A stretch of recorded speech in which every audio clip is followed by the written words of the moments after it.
வணக்கம். உங்கள் அனைவருக்கும் சகல ஐஸ்வர்யம் உண்டாகட்டும்.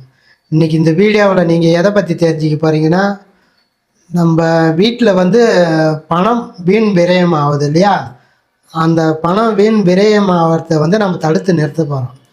அதுக்கான பரிகாரத்தை தான் நான் இன்றைக்கி சொல்ல போகிறேன். உங்கள் வீட்டிலே நீங்கள் செய்கிற மாரி எப்படி செய்கிறீங்கன்னா, இது ஒரு விதையை வச்சு தான் செய்ய போகிறோம். விதைனா முருங்கை மரத்தோட விரை. அந்த விரையை வச்சு நம்ம இந்த பரிகாரத்தை செஞ்சால் அந்த பணம் விரயத்தை தடுத்து நிறுத்தக்கூடிய நல்ல ஒரு பலனை கொடுக்கும். தடுத்து நிறுத்திட்டு நல்ல பலனாக கொடுக்கும் இந்த பரிகாரம். எல்லாமே இந்த இப்போ இருக்கிற காலகட்டத்தில் எதாக இருந்தாலும் பணம் காசு இருந்தால் தான் ஒரு 4 பேர்கிட்ட நம்ம பழக முடியும். அக்கம் பக்கத்தில் இருக்கிறவங்களாக இருந்தாலும் யாராக இருந்தாலும் நம்ம சொந்த பந்தமாக இருந்தாலும் அந்த வீண் விரயமாக ஆகிக்கினே இருந்ததுன்னா 10 ரூபா கையில் தங்காத போச்சுன்னா பணம் இல்லாத நம்ம ரொம்ப கஷ்டத்தில் இருப்போம். பக்கத்தில் இருக்கும் சொந்தக்கார பந்தக்கார நம்மளை யாரும் மதிக்க மாட்டாங்க. அப்படி நம்மளை மீண்டும் நம்ம வழிக்கு பணம் கையில் தங்கணும். நம்மளுக்கு நல்லா 4 பேர் நம்மளை மதிப்பாக இருக்கணும்னா நான் சொல்கிறத இதை செஞ்சிங்கன்னா உங்களுக்கு அந்த பணம் வீண் விரயத்தை தடுக்கும். ஒரு பணம் காசு சேரும். நம்மளை 4 பேர் மதிக்கிற அளவுக்கு நம்மளுக்கு ஒரு வாய்ப்பை உருவாக்கி கொடுக்கும். இது என்ன பண்ணுறீங்க, முருங்கை காய் இருக்குது இல்லையா? அந்த காயை நல்லா முத்தி போன காய், உங்கள் வீட்டாண்டே முருங்கை மரம் இருந்ததுன்னா அந்த மரத்தில் முத்தி போன காயை நல்லா முத்த விடுங்க.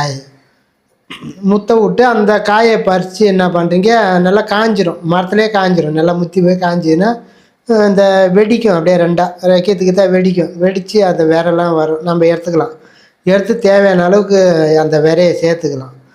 அப்படி உங்கள்கிட்ட மரம் இல்லைன்னா நீங்கள் கடையில் போய் வாங்கிக்கலாம். முருங்கைக்காய், முத்திப்பழ முருங்கைக்காய் விற்கிதான்னு பாருங்கள்.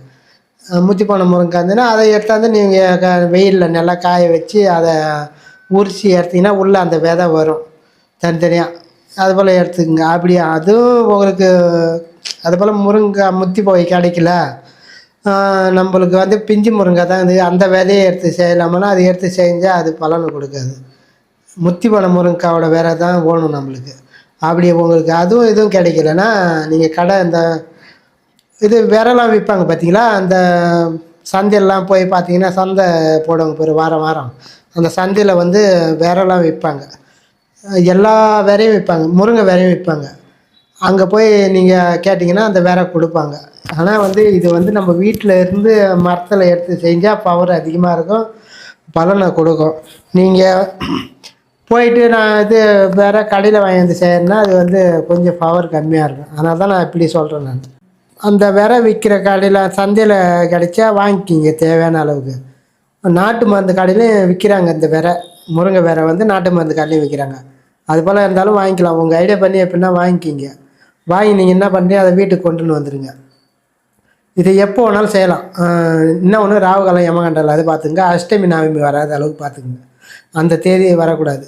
வளர் பொருளில் செஞ்சாலும் செய்யலாம், தேய் பொருளையும் செய்யலாம். இன்னொன்று அஷ்டமி நவமி இருக்கக்கூடாது. அது இல்லாத அளவுக்கு பார்த்துக்குங்க. ராகுகாலம் யமகண்டம் இது 4 இருக்கக்கூடாது. இப்படி நீங்கள் எப்படி வேணாலும் செஞ்சுக்கலாம். மீதி டைமில் இந்த விரையை எடுத்தாந்து என்ன பண்ணுறீங்க, மாட்டு கோமியம், பசுமாட்டு கோமியம் இருக்குது இல்லையா? அந்த கோமியத்தை பிடிச்சி காலையில் முதல்ல மாடு கோமியம் இடும். அந்த கோமியம் தான் நம்மளுக்கு வேணும். அப்படி நம்மளுக்கு பக்கத்தில் மாடு இல்லை, கோமியெல்லாம் பிடிக்க முடியாதுன்னா நீங்கள் நாட்டு மருந்து கடையிலே கோமியம் விற்கிறாங்க பாட்டிலில். அதை வாங்கி நீங்கள் என்ன பண்ணுறீங்க, எடுத்துகிட்டு வச்சுங்க. வச்சுன்னு என்ன பண்ணுறீங்க, அந்த முருங்கை விதையை ஒரு துணியில் வச்சுக்கிங்க. ஒரு மஞ்சள் கலர் துணியில் வச்சு என்ன பண்ணுறீங்க, அந்த விரையை வச்சுட்டு இந்த கோமியத்தை லைட்டாக கையில் தான் ஊற்றணும். கையில் ஊற்றி இப்படி தெளிங்க. அப்படி உங்களுக்கு கையில் ஊற்ற ஒரு மாதிரி இருக்குது, இதை போய் நம்ம ஒரு மாதிரியாக நீங்கள் நினைப்பீங்க. அப்படி இல்லைன்னா இந்த மாங்காய் மரத்தோட இலை இருக்குது இல்லையா, மாங்கொத்துன்னு சொல்லுவாங்க பாரு, அந்த கொத்தை எடுத்தாந்து ஒரு இனுக்கு ஒடிச்சு எடுத்தாந்து அந்த இது உள்ளே விட்டு அந்த கோமியத்தில் விட்டு இப்படி தெளிச்சிங்கன்னா அதில் படும். அந்த விரையை நனையணும். ஆக மொத்தத்தில் ரொம்ப ஊற்றி ஊற வைக்கக்கூடாது, தெளிக்கணும். ஒரு 3 தடவை, குறைஞ்சபட்சம் ஒரு 6-9 தடவை எடுத்து நீங்கள் தெளிக்கணும். தெளிச்சுட்டு என்ன பண்ணுறீங்க, எடுத்து பூஜை ரூமில் வச்சுருங்க. வச்சுட்டு உங்களுக்கு நல்லா பிடிச்ச கடவுள், எந்த கடவுள்னால் எல்லா கடவுளும் கும்பிடலாம், உங்கள் விருப்பம். இதுக்கு செய்கிறது முருகப்பெருமானை தான் கும்பிடணும். எப்படின்னா முருகப்பெருமானை வந்து கும்பிட்டிங்கன்னா உங்களுக்கு வந்து நல்லா பவராக வேலை செய்யும். இந்த பரிகாரம் வந்து பலனை கொடுக்கும் உங்களுக்கு. நீங்கள் என்ன பண்ணுறீங்க, முருகப்பெருமானை வந்து முருகரை நீங்கள் மனசார நல்லா வேண்டி கற்பூரம் கொளுத்திக்கிங்க. பச்சை கற்பூரம் வாங்கி கொளுத்தணும். இந்த சாதாரண கட்டி கற்பூரம் இதுலேயே அதை கொளுத்தக்கூடாது. பச்சை கற்பூரத்தை வாங்கி கொளுத்தின்னு நல்லா வேண்டிக்கிங்க. வேண்டி முருகப்பெருமானை நினச்சிங்க, நல்லா வேண்டி பலனை கொடுக்கணும். எனக்கு இந்த பரிகாரம் வந்து எனக்கு எடுபடணும், எனக்கு வீண் விரயத்தை தடுத்து நிறுத்தணும்னு நல்லா வேண்டிக்கிங்க. வேண்டிக்கின்னு என்ன பண்ணுறீங்க, பூஜை ரூமில் அது மட்டும் அப்படியே இருக்கட்டும். போயிட்டு நம்மளுக்கு வந்து கண்ணாடி பாட்டில் தேவை. கண்ணாடி பாட்டில்னால் இந்த சைஸில் ஒரு 2 இன்ச்சு 3 இன்ச்சு உயரத்தில் கண்ணாடி பாட்டிலு சின்னதாக ஒரு உங்கள் வீட்டில் எத்தனை ரூம் இருக்குதோ அத்தனை ரூமுக்கும் வந்து உங்களுக்கு வந்து அத்தனை பாட்டில் வாங்கிக்கிங்க. இப்போ ஹாலு, பெட்ரூம்பு, கிச்சன், மீதி ஏதாவது ரூம் இருக்கும் இல்லையா நீங்கள் வச்சுக்க ரூம், அந்த ரூம்பு எந்த ரூம்பு இருக்குதோ அத்தனை ரூம்புக்கு அத்தனை கண்ணாடி பாட்டில் மூடி இருக்கணும். அந்த பாட்டிலில் மூடியோட வாங்கிட்டு வந்துடுங்க. வாங்கி வந்து என்ன பண்ணுறீங்க, நீங்கள் வைக்கிற தேதி, இப்போ இந்த விரையை வந்து அந்த பாட்டில் உள்ள போடணும். போட்டுட்டு ஒரு வெள்ளை சீட்டு எடுத்து எழுதிக்கிங்க. இந்த தேதியை போட்டு நீங்கள் எத்தனாம் தேதி செய்கிறீங்களோ அந்த தேதியை போட்டு எழுதி வச்சுருங்க. எழுதி அந்த பாட்டிலோட கீழ் பகுதியில் ஓட்டுருங்க, அடியில். அப்படி அடியில் ஓட்டுறதுக்கு சின்னதாக இருக்குது பாட்டிலில், அதில் ஒட்ட முடியாதுன்னா சைடில் இந்த சுற்றுறாங்க இல்லையா, அந்த இதுமாரி பாட்டில் சுற்றி ஸ்டிக்கர் ஓட்டுறாங்க பார்த்தீங்களா, அது போல் கூட நீங்கள் அப்படியே சுற்றி ஒட்டிக்கலாம். ஆனால் வந்து அது ஆக மொத்தத்தில் அந்த எழுத்து தெரியக்கூடாது. முருங்கை வேற வந்து கண்ணாடி பாட்டிலேருந்து பார்க்கத்தான் நம்மளுக்கு தெரியணும், கண்ணுக்கு தெரியணும். அந்த பாட்டில் உள்ள முருங்கை வேரை போட்டு நீங்கள் இதை ஒட்டிட்டு எடுத்து அந்தந்த ரூமில் வந்து ஒரு பாட்டில் வச்சுருங்க. நல்லா நமக்கு பார்க்குறதுக்கு நம்மளுக்கு கண்ணுக்கு தெரியணும் அந்த முருங்கை விதை. இந்த எத்தனை ரூமுக்குதோ அத்தனை ரூமுக்கு அத்தனை பாட்டில் போட்டு முருங்கை விரையை போட்டு வைக்கணும். எத்தனை ரூமுக்குதோ அத்தனை ரூமுக்கும் அவ்வளோ விரை வாங்கிட்டு வந்து நீங்கள் வச்சுக்கணும். வாங்கிட்டு வச்சு நீங்கள் போட்டிங்கன்னா போட்டு நீங்கள் அதை ஒரு 48 நாள் வரைக்கும் நீங்கள் அதை வந்து வச்சு பராமரிப்பாகணும். மறுபடியும் 48 நாள் அது முடிந்தா அதுக்கப்புறம் அந்த தேதி முடிஞ்சோடனே நீங்கள் என்ன பண்ணுறீங்க, எடுத்து பாட்டில் வந்து கொட்டிட்டு சுத்தம் பண்ணிட்டு, ஆனால் அந்த விரை கொட்டுறது வந்து கை கால் படாத இடத்துல கொட்டணும், இல்லை ஓடுற தண்ணியில் விட்டுடலாம். விட்டுட்டு நீங்கள் என்ன பண்ணுறீங்க, இதை இந்த வேலையை மறுபடியும் அது போல் வாங்கி வந்து போட்டு வச்சு நீங்கள் வச்சு அதே போல் எங்கெங்கே வைக்கிறீங்களோ அந்தந்த இடத்த வச்சு நல்லா வேண்டின்னு வந்தீங்கன்னா உங்களுக்கு வந்து இந்த பணம் வீண் விரயத்தை தடுத்து நிறுத்தும். அதே போல் வந்து உங்களுக்கு பணம் காசு வந்து செலவு நல்லா வீண் விரயத்தை வந்து கொடுக்காது, சேர ஆரம்பிக்கும்.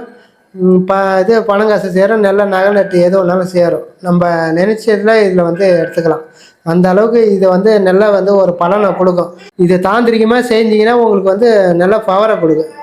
அப்போ வந்து அந்த காலத்துலலாம் வந்து செஞ்சது எப்படி செஞ்சாங்கன்னா, ஒரு நம்பிக்கையை இந்த பரிகாரத்தை செஞ்சு பணம் காசை வந்து தக்க வச்சுக்குவாங்க வீட்டிலே. இதை வந்து ஒரு 9 தடவை செய்யணும். 9 வாரம் தொடர்ந்து நீங்கள் செஞ்சுனே வந்தீங்கன்னா உங்களுக்கு நல்லா மாற்றத்தை கொடுக்கும். 48 நாள் கழிச்சு நீங்கள் இந்த விரையை மாற்றிக்கணும். நீங்கள் அப்படியே வச்சுருந்தீங்கன்னா பவர் குறைஞ்சிடும், மறுபடியும் வந்து வேலை செய்யுது. அதனால் வந்து நீங்கள் அதுக்கு தகுந்தமாரி விரையை வந்து 48 நாள் முடியுதா, முடிஞ்சோடனே அந்த விரையை வந்து மாற்றி வச்சுன்னு வாங்க. வச்சுன்னு வந்தீங்கன்னா உங்களுக்கு நல்லா வந்து பணம் வசியம் உண்டாகும். வீண் விரயத்தை தடுத்து நிறுத்திட்டு உங்களுக்கு வந்து நல்ல ஒரு மாற்றத்தை கொடுக்கும். நான் இது போல் நான் சொன்ன மாரி செய்யுங்க. செஞ்சு உங்களுடைய வாழ்க்கையில் வளம் பெற்று நலம் வருங்க. நன்றி, வணக்கம். வெற்றிவேல் குருஜி அருள்வாக்கு யூடியூப் சேனலை லைக் பண்ணுங்க, ஷேர் பண்ணுங்க, கமெண்ட் பண்ணுங்க. கீழே உள்ள பெல் பட்டனை கிளிக் பண்ணுங்க. இந்த சேனலை மறக்காம சப்ஸ்கிரைப் பண்ணுங்க. முகவரி: கடலூர் பாண்டி மெயின் ரோடு, சின்ன கங்கனாங்குப்பம், ஸ்ரீ மாரியம்மன் கோவில் தெரு, கடலூர் 2. தொடர்புக்கு 9943230509 8940355468.